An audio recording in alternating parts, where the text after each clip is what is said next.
One rank one pension लागू होने की वजह से देश के पूर्व सैनिकों की जेब में अब तक करीब करीब 65,000 करोड़ रुपया गया। रैंक वन पेंशन मेरे देश के सेना के जवानों का एक सम्मान का विषय था।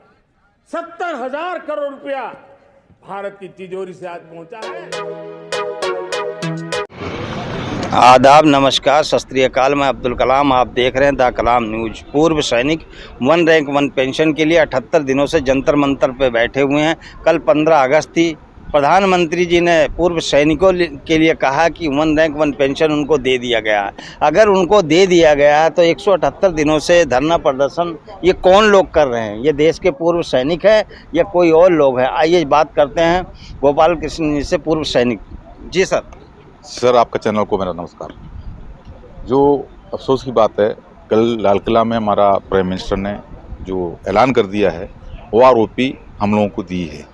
मतलब उनके पास कोई पेंडिंग नहीं। उनका कहना यही है, उनका सरकार ने वादा किया था, 2014 में वादा किया था, उस हिसाब से उन्होंने दी है। पिछले सरकार ने जो राजनीतिक आ रहा है उसमें पिछले सरकार ने 500 करोड़ रुपए का जो घोषणा किया था, लेकिन सरकार ने जाने के बाद उससे भी ज़्यादा बन रहा था पैसा, तो उन्होंने करके वो इंस्टॉलमेंट में पूरा इकट्ठा दे नहीं पाया। इंस्टॉलमेंट के तौर पर हमको दे दिया करके बोल रहा है। हम भी कहीं किसी भी जगह पर हम लोग ने नहीं बोला जो हमको OROP नहीं मिला, लेकिन OROP में बहुत बड़ा विसंगति लाया है ये सरकार नहीं लाया है। इसकी जाँच करने का जिम्मेदारी इस सरकार का है और दूसरा कोई नहीं। हमारा माननीय प्रधानमंत्री जी का ही जिम्मेदारी है इसका जांच भी करना। OROP के पैसे आपको मिले? हम लोगों को मिला है 15%। जितना भी फंड जो हमारा माननीय आप लोगों की मांग कितनी थी?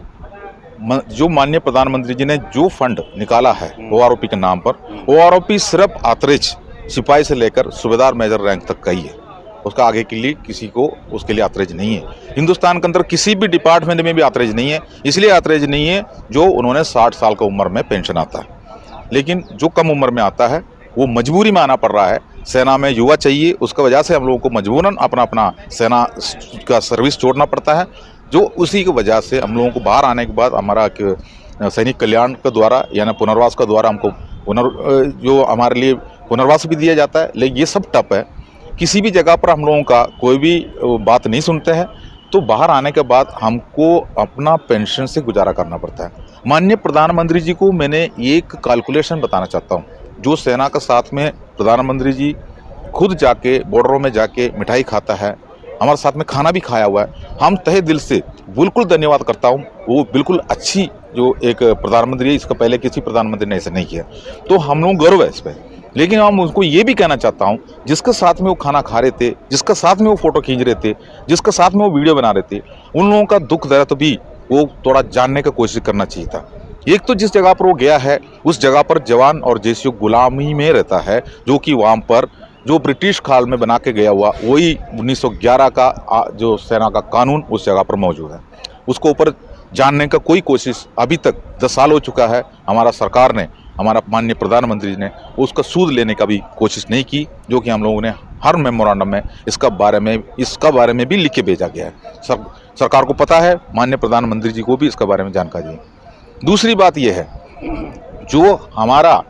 जो हमको जो OROP जो दी है, हमारे लिए अतरेज है, हमें दी है, वो हमारा में उसमें चल करके हमारे पास एक मौजूदा कानून भी वहाँ पर पहले से है, जो कोशियारी कमेटी डिफेंस मिनिस्ट्री में पहले से चल रहा है। उन्हीं को भी दरकिनार करके जो हमारा अधिकारियों को भी OROP दिया, 30 से लेकर 33-40% तक हमारा अफसरों को भी चला गया, जो कि उनको 58 की उम्र में पेंशन आने वाला उनके लिए लागू ही नहीं है। जो सेना के अंदर वो कम से कम 4-5 पे कमीशन अटेंड करता हो, और उनका बच्चे की पढ़ाई हो, कुछ भी हो, और सेटलमेंट हो, परिवार का सेटलमेंट हो, सब सेना का एडवांस से करता है।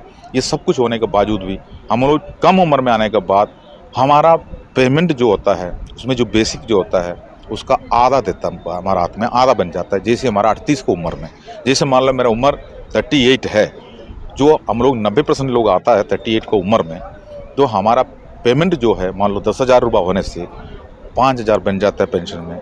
उसके बाद हमारे पास जो एक अच्छा नौकरी था वो भी हमसे चला गया। अब हम दूसरे नौकरी का चक्कर में भाग दौड़ करता है। जो हमें जो भी मिला वो पैसा जो है उसी में खर्चा होने में ज़्यादा टाइम भी नहीं लगता है। अब हमें मिल रहा है आधा पेंशन 5,000, और ये 5,000 पेंशन के अंदर भी आपको मैंने बता रहा हूँ, हमको रिटायरमेंट बेनिफिट में एक कंपटीशन दिया जाता है। वो हमारा पेंशन को, आने वाला पेंशन 15 साल का पेंशन को बिक्री करके हमको उसका एक रकम हमको दिया जाता है, चाहे उस कुछ भी लाख का हो, उसी का कटिंग हो जाता है। हमारा ये 50% से और 25% जो काट देता है, मतलब 50 और 50 हो गया, मतलब वो 25% हो गया, जो आने वाला 15 साल तक ब्याज सहित उसका EMI काट के ले लेता है। जो हमारा पेंशन अभी क्या हो गया, ये 10,000 रुपये पेंशन लेने वाला मेरा 5,000 हो गया, 5,000 से कट के वो 2,500 रुपये हो गया। अब मेरे पास दूसरा नौकरी नहीं है। आपको ये बीच बीच में बताना पड़ रहा हूँ, नौकरी देने वाला जो डिपार्टमेंट है वो हमको छल करके रखा है, वहाँ पर कोई पुनर्वास नहीं हो रहा है। हमारा स्ट्रेंथ को यही जो हमारा 2,500 रुपये पेमेंट लेके हमें एक सिक्योरिटी गार्ड का डंडा हाथ में दे देंगे, हमारा अधिकारी उसमें सिक्योरिटी जो टेंडर के जो कॉन्ट्रैक्टर बन जाएंगे, उसके बाद हम मुंह खोल भी नहीं सकता है। अगर हम मुंह खोलने के लिए निकलेगा तो हम इसमें से और EMI हमारा कटता है, जो कि हम बाहर आने के बाद हमारा मकान बनाने के लिए भी हमने एक लोन लिया होगा। मेरे कहने का मतलब यह है, प्रधानमंत्री जी लाल किले के सामने से जो उन्होंने घोषणा करी कि पूर्व सैनिकों को 1 रैंक 1 पेंशन OROP 2 मिल चुका है, वो आपको मिला कि नहीं? OROP का सेकंड पार्ट भी सभी को आ रहा है। सिपाही से लेकर हवलदार JCO तक का जो रैंक है, सिपाही से लेकर हवलदार तक का जो रैंक है, उनके लिए सेकंड पार्ट OROP भी अकाउंट में जो क्रेडिट हो गया। मैं आपको ये भी बता रहा हूँ, जो हमारा एक बहुत बड़ा रैंक स्ट्रक्चर होता है, सिपाही से लेकर सूबेदार मेजर तक काफ़ी रैंक है। इस रैंक के बीच में सिपाही से लेकर हवलदार तक का जो रैंक को, जो 800 रुपये से लेकर 1,500 रुपये तक का बढ़ोतरी हर महीने का जो हुआ है, उसी का सेकंड पार्ट पहले से जो करके रखा है, उसका सेकंड पार्ट हमारे अकाउंट में उसके एरियर के तौर पर क्रेडिट हुआ है। करीब 24-25 हज़ार रुपये आता है, वो एक ही बार में आता है। वो साल में नहीं है। हमारा जो भी OROP जो इन्होंने तैयार किया है, तो 2019 से लेकर 2023 जनवरी तक हमको दिया नहीं है, तो उसके एरियर बता रहा हूँ। बढ़ोतरी हमारा 800 रुपये से लेकर 1,500 रुपये तक विभिन्न जो रैंकों के बीच में अलग अलग रेट होता है, ये दिया है। लेकिन हमारा अफसर स्ट्रक्चर में जिसके लिए लागू नहीं है, उनके 12,000 रुपये से लेकर 24,000 रुपये का बढ़ोतरी है, जो उनके लिए OROP लागू भी नहीं है, उनको दे रखा है। जो हमको टोटल दिया हुआ जो फंड है, उसमें से 85% फंड अफसरों का खाते में जा चुका है। लेकिन प्रधानमंत्री जी जो बोल रहा है, उसके बारे में ये नहीं बोल रहा हूँ प्रधानमंत्री जी को इसके बारे में कोई जानकारी नहीं है। जानकारी है, लेकिन सरकार के पास हिम्मत नहीं है, इसको ऊपर रोक लगा है, इसके बारे में जांच करे, जांच करके हमें जो निचले जो रैंकों को न्याय दिलाए, ये उसके लिए हो ही नहीं है। दूसरी बात मैं आपको बताना चाहता हूँ, हमारा जो JCO रैंक्स जो होता है, वो सेना का रील की हड्डी बोलता है उसको, बैकबोन बोलता है उसको, उनके लिए एक भी नया पैसा नहीं है, 0 है उनका खाता। उनका पास SMS पहुंच रहा है, आप इसके लिए एलिजिबल नहीं है। अगर उसका डेथ हो गया तो उनका वाइफ को भी यही है, और उनका जो JCO का फैमिलीज के लिए भी एक नया पैसा नहीं है। JCO रैंक के लिए एक नया पैसा नहीं है, JCO उसका फैमिलीज के लिए एक नया पैसा नहीं है। 2014 का बाद रिटायरमेंट आया हुआ सैनिकों का, प्रीमेच्योर रिटायरमेंट आया हुआ सैनिकों का एक पैसा नहीं है। और जो 2018 का बाद जो सैनिक पेंशन आया हुआ है, उनका क्या पेंशन है, उस पेंशन को उठा के 2018 से पहले आया हुआ लोगों को देता है, उसको बोलता है OROP जो स्केल। तो 2018 से लेकर 2023 तक जो लोग आए हैं 4-5 साल के अंदर, एक बड़ा स्ट्रेंथ है वो, उसके लिए OROP नहीं है। उसका बाद JCO के लिए नहीं है, JCO का फैमिलीज के लिए नहीं है।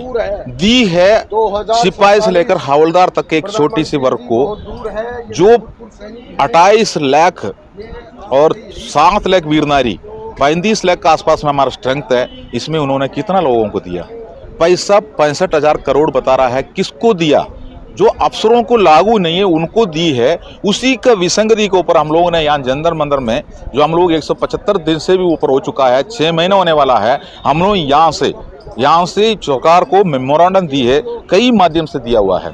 हम लोगों ने ऐसे नहीं है सीधा मेमोरेंडम लेके, जो हम लोग कोई रेल को रोक के या कोई बस को रोक के कोई तोड़फोड़ करके कोई जनप्रतिनिधि हमारे पास आ जाए, उनको मेमोरेंडम सौंपने वाला काम या ना पुलिस प्रशासन अरेस्ट करके जेल में ले जाने वाला काम, ये कुछ हमने नहीं किया। तो ये सब चीजें जो सरकार को भी पता है, लेकिन अब हमारा परीक्षण ज्यादा ले रहा है। हमारा 1-2 आदमी बीमार हो चुका है, 1-2 आदमी का डेथ भी हो चुका है। सब कुछ इस जंतर मंतर में मैंने देखा है। जंतर मंतर में मैंने ये भी देखा है जो 6 महीने के अंदर यहाँ पर ऑटो रिक्शा वाला हो, ट्रक ड्राइवर वाला हो या मनरेगा वाला हो, जो पुराना पेंशन बहाल करो करके केंद्रीय कर्मचारी का जो कर्मचारी यूनियन से आया हुआ है, हर लोग यहाँ आके धरना देके गया है। लेकिन हिंदुस्तान का किसी भी डिपार्टमेंट का कोई भी अधिकारी वर्ग, क्लास 1 अधिकारी हो, क्लास 2 अधिकारी हो, इस जगह पर धरना देने के लिए अभी तक हमने नहीं देखा है। हिंदुस्तान के अंदर एक खास वर्ग को जीने का अधिकार है, जो नेता बनने के बाद जीने का अधिकार है।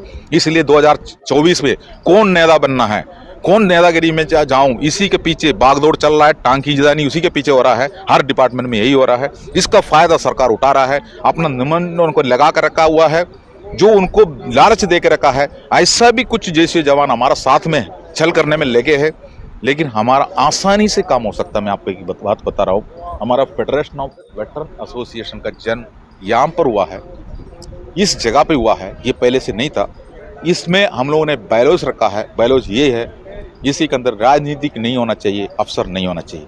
अगर हमारा देश पर का पूर्व सैनिक जैसे जवान अगर मन में अगर संकल्प ले लेता है, हम राजनीति छोड़ दी, हम अफसरों का संगठन छोड़ दी, सीधा आके FA में हाथ मिला दे, सरकार को हम 1 मिनट के अंदर हिला सकता है। हमारा रातों रात वहाँ तिजोरी खोल देंगे, हमारा विसंगति दूर कर देंगे। अब विसंगति जो लाया हुआ उस अधिकारियों को जेल का कटघरे में वो खड़ा कर देंगे, वहाँ जाके वो कोर्ट कचहरी में उसको खींचेंगे, जो तिहाड़ जेल में उनको बंद कर देंगे। उसका बाद 2024 भी जीतेंगे। उसके बाद अपना अपना क्षेत्र में चले जाओ, जिस राजनीति पार्टी में काम करना कर लो, जो अफसरों के साथ में अगर मिलना तो मिलो, लेकिन ये करने के लिए तैयार नहीं है हमारा JCO जवान। इसी की वजह से, इसी जैसे JCO जवान की वजह से 75 साल से हिंदुस्तान आज़ाद होने के बाद भी सेना का अंदर गुलाम प्रथा आज भी जारी है। हम जेल के आया हुआ है और वो अभी भी जेल रहा है। हम ये दुनिया छोड़ के जाएगा तो हमारा परिवार को भी फैमिली पेंशन का नाम पर यहाँ जेलने के लिए छोड़ के जाएंगे। हमें कोई भी जिम्मेदारी तो लेना है। जो मर्द बन के कम से कम जी के दिखाओ, फौजी बन के उधर जी के आ गया। अब उन्हीं के दर्द को भी निकाल के सरकार के सामने रखा हुआ मेमोरेंडम जरिए हमने दिया है, टांग खींचने में लगे हैं। अफसरों का, चंद अफसरों का बात सुन के हमने कई लोगों से बात भी किया। उनका कहना यही है, मेरा बेटे को फॉरेन में भेजा है, मेरा बेटे को एक फैक्ट्री बनाया हुआ है, वो साहब का वजह से मिला है। उस साहब ने NOC के लिए बात किया तब मेरे को NOC मिला। उसने मेरा बेटा को वहाँ से वापस भी ला सकता है, वो फॉरेन में रहता है। वो मेरे को डॉक्टर का पढ़ाई के लिए उन्होंने मेरे को उसके लिए भी जो रिकमेंड किया है। इसी जैसा मजबूरी, उसी जैसा मैं आपको बता रहा हूँ, एक सिक्योरिटी गार्ड भी लगा होगा, 20,000 रुपये तनख्वाह लगा होगा, उसको 10,000 जेब में डालेंगे, 12 घंटा ड्यूटी भी कराएंगे, 10,000 उस अफसर खाएंगे।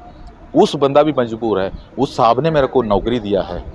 मैं अगर जंतर मंतर में आ जाएंगे, मेरा नौकरी भी चले जाएंगे, मैं EMI कैसे चुका दूं? मेरे पास कोई पैसा नहीं है। ये मजबूरी का फ़ायदा हमारा सेना का अधिकारी उठा रहा है, जो सीनियर अधिकारी सरकार के सामने बैठ के यही काम कर रहा है। उन्होंने बनाया हुआ नेशनल कमिटियों ने, उनका जो कमिटी के अंदर जो कमिटी मेंबर जो बना कर रखा है, उनका फैक्ट्रियों को चमकाने में वो भी लगे हैं, अफसरों का नाम लेके।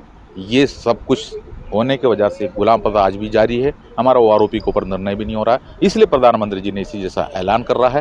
प्रधानमंत्री जी की जिम्मेदारी है, हमने मांगा है 3 जज का कमेटी, 3 जज का कमेटी का मांग किया हमने, पैसा नहीं मांगा। 3 जज का कमेटी बनाइए। कमेटी के लिए टाइम 3 महीने का ही दिया है। 3 महीने के अंदर हमको जो बोलना है हम JCO जवान उनको बताएंगे, हमारा अफसर को जो बोलना है वो उनको बताएंगे। लेकिन हमें ये कमेटी चाहिए, हम इसका मांग किया है। लेकिन माननीय प्रधानमंत्री जी ने जंतर मंतर में बैठा हुआ सैनिकों को अनदेखी करते हुए कल लाल किला में घोषणा कर दिया, हमने सब दे दिया। लेकिन ऐसे हमारा प्रधानमंत्री जी को हम ऐलान करके और सरकार आने वाला टाइम पर बनाने का मौका हम नहीं देंगे। हम घर से बाहर ही नहीं निकलेंगे।